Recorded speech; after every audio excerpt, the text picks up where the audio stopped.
Peter, this is ridiculous.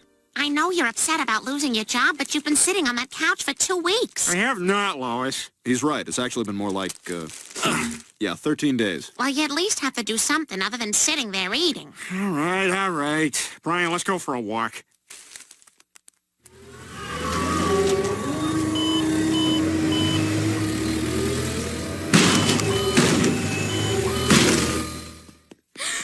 Meg, sweetheart, what's wrong?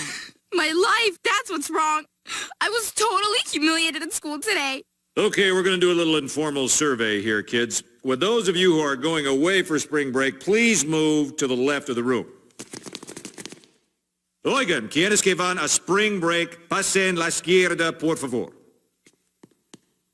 Oh, Meg, what do those kids know? They know how to have a good time. Well, so do we.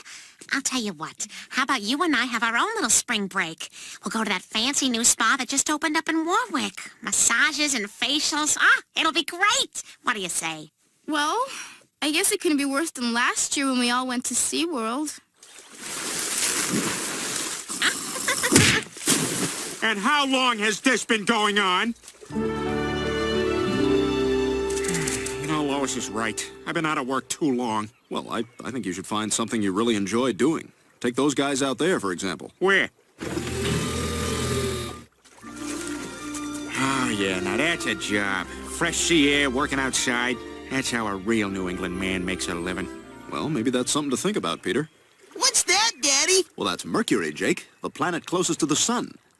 What it's doing down here by the wharf, I haven't the foggiest, but we should probably ask a scientist. I'm a guy, you jackass!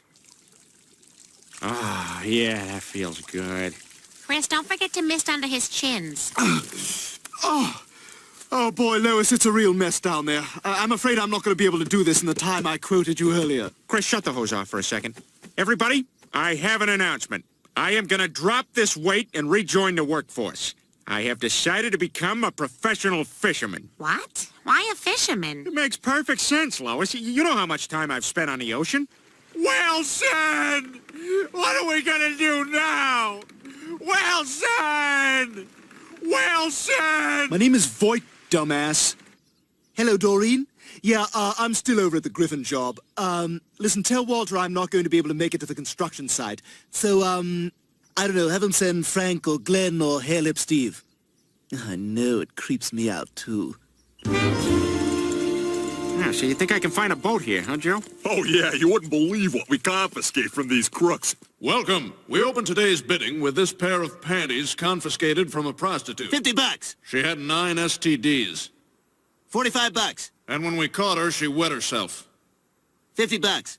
Excuse me, are you gonna sell anything that's not gross? And now, our next item. Please direct your attention to this photo of a beautiful 40-foot fishing boat. Oh, man, that's perfect. $12,000. $13,000. $25,000. Sold for $25,000. Yes. Oh, crap. Thanks. And now, the actual boat itself. Do I have an opening bid for the boat? $50,000. Sold for $50,000. Good for you, Peter.